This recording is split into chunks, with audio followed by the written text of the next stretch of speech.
ما فيش نصيب انت مخطوبه فعلا، له بقالك وانا سنتين مضطره ما اكملش. انا اسفه يا استاذه. كلنا شفنا الترند اللي حصل مع رضوى الشربيني، الاتنين اللي طلعوا مخطوبين وبيتخانقوا.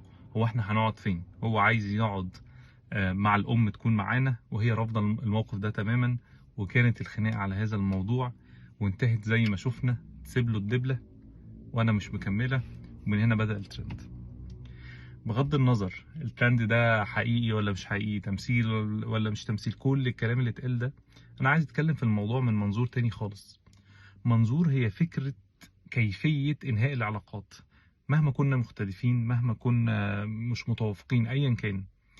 اللي حصل في الحلقة دي واللي بيحصل كتير قوي ومؤلم قوي هو انهاء العلاقة فجأة من طرف واحد. انه حد يصحى الصبح على مسج بتقول احنا مش هينفع نكمل، او اصلا ما بيصحاش على مسج، هو فجأة بيلاقي الشخص اختفى. مؤلم قوي قوي انه علاقة ايا كان مدتها تنتهي من طرف واحد فجأة. الطرف التاني كأنه كده ايه، مجرد بيستقبل الخبر، هو مش جزء منه. ده حصل في الموضوع ده وبيحصل كتير قوي، وبيسبب لناس آلام كبيرة قوي. من حقك تنهي اي علاقة، من حق اي حد ان هو يقرر ان هو ما يكملش، ولكن طريقة الانهاء دي اللي في ايدك، ودي اللي محتاج تحترم فيها مشاعر اللي قدامك مهما كنت مختلف معاه. طب ننهي العلاقه ازاي؟ ببساطه محتاج يكون اتفاق بين طرفين. يعني مثلا لو في الكيس اللي بنتكلم فيها دي محتاجين نقعد ونقول والله لا انا مش مناسبني واحد اتنين تلاته، ودورنا على حل.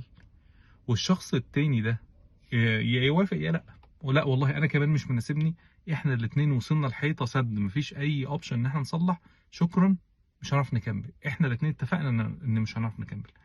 مؤلم قوي قوي قوي ان واحد فجأة ياخد القرار كأن التاني ملوش لازمة.